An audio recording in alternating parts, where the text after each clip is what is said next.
saludos. Y bueno, pues el día de ayer, la coalición Fuerza y Corazón por México, PAN, PRI, PRD, presentaron su propio mapa de riesgo. Dicen que elaboraron un mapa de riesgo con el que advierten que en al menos 50,000 de las 170,000 casillas, el 29,4%, el 30% prácticamente, hay riesgo medio o alto de violencia para candidatos y población en general. En el mapa aparece la Ciudad de México con 55% de posibilidades de que haya violencia, Guerrero 83%, Morelos 52%, Quintana Roo 93%, Sonora 51%, Baja California 40%, Nayarit 48%, Sinaloa 38%, Tabasco 85%, Veracruz 55% y Zacatecas con el 79%. Estas serían las plazas más peligrosas o con mayor riesgo en la elección del 2 de junio. En la línea me da mucho gusto saludar el doctor Luis Carlos Ugalde, director de Integralia Consultores, que habían hecho también ya una revisión de las zonas de riesgo en el país. Luis Carlos, ¿cómo estás? Me da mucho gusto saludarte. Buenos días. Muy buenos días, Azucena. Mira, yo creo que la conclusión de este mapa de riesgos de ayer no es que en 20,000 secciones Ujú. vaya a haber o hay riesgo de que haya violencia política. Más bien lo que yo entiendo es que hay 20,000 secciones electorales en donde por los índices delictivos y de violencia de los últimos años, hay casillas que están instaladas y estarán instaladas en zonas de alto riesgo permanente, porque así está la delictividad en México. Ahora, yo no creo que en este 30% de secciones electorales signifique que el día de la elección va a haber balazos. No, en México en realidad, en los últimos 50 años, el día de la elección es tradicionalmente un día pacífico. Ujú. Hay algunos incidentes. En la elección de 2021 hubo un muerto en alguna zona, pero realmente gracias a Dios, las elecciones son pacíficas. Hay algún tipo de violencia porque a veces el crimen organizado sí se entromete, levanta operadores, interviene en casillas, pero no ha sido Hubo una quema de generalizado. unas Así casillas la es, elección pasada, eventos muy esporádicos, ¿no? así No fue la es. Entonces, constante. efectivamente, entonces, tenemos un problema grave de violencia y de captura del proceso electoral por grupos delincuenciales que hemos tú y yo platicado varias veces aquí. Pero yo no veo que el día de la jornada podamos tener un problema generalizado en el 30% del territorio nacional de violencia física el día de la El jornada. día de la No lo jornada veo así. electoral. Bien, Así es es, importante dejarlo claro porque también puede generar miedo a la gente y así entonces decir, es. pues no salgo a votar, ¿para qué me arriesgo? No. El 2 de junio no se visualiza porque no ha pasado una situación violenta con enfrentamientos, balazos, ejecuciones. No, no, no. No, no, no, Puede ser una jornada y pacífica como siempre.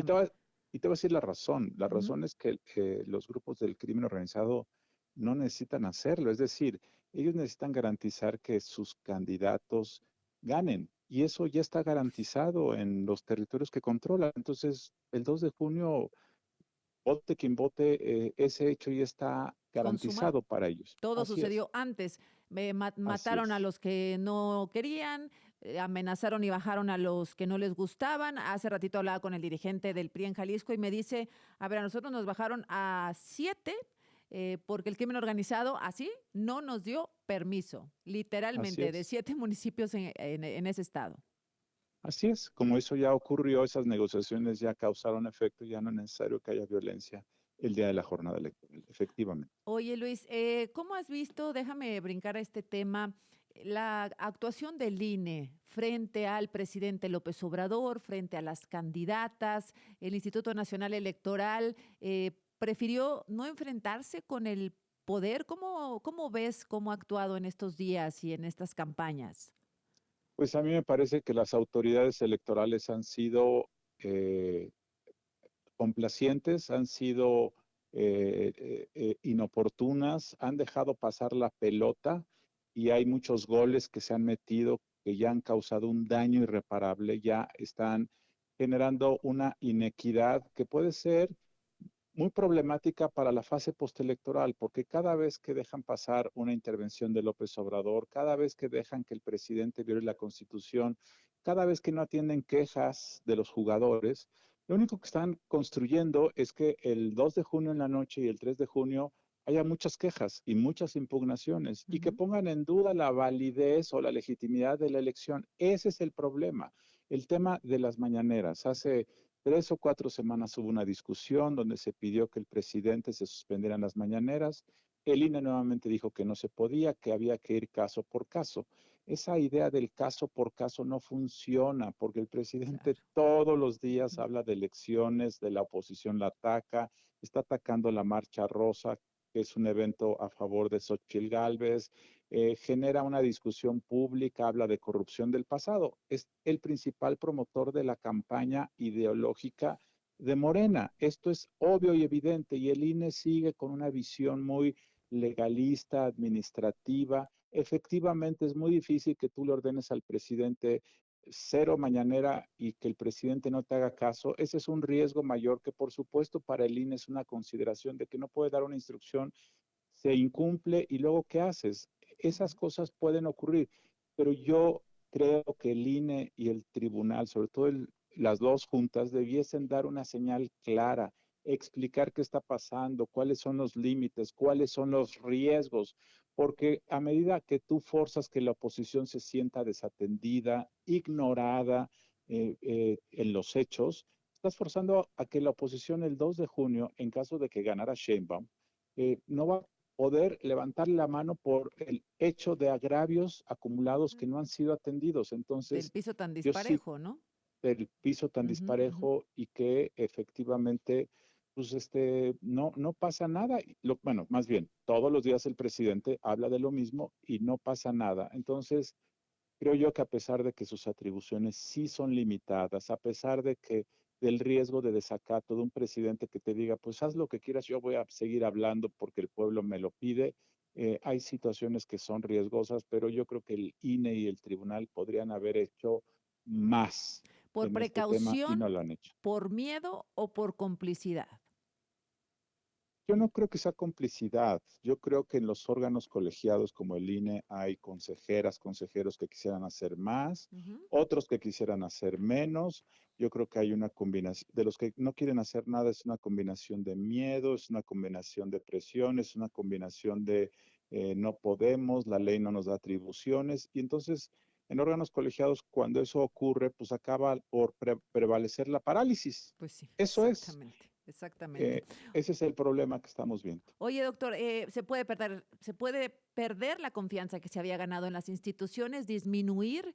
Y también he escuchado otra cosa que la escucho cada vez con más frecuencia. ¿Habría posibilidad de que con estos antecedentes se pudiera anular la elección? Lo que va a ocurrir, eh, Azucena, es que si la elección se cierra, eh, quien pierda va a pedir que se anule la elección.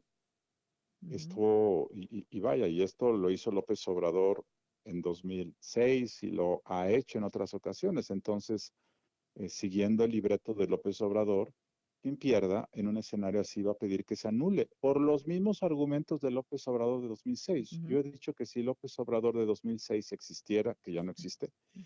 pediría que se anulara la elección de 2024. Ya, Entonces, hoy. hoy, Ujú, claro, ujú. AMLO 2006 pediría que se anule la elección de 2024 si fuera el mismo, ya no lo es. Pero sus argumentos de 2006 trasladados ahora sugerirían eso. Entonces, es un tema otra vez del margen. Bien. Estamos atrapados en el tema del margen. Si el margen se reduce, Ujú. va a haber un litigio postelectoral y la parte perdedora va a pedir que se anule la elección.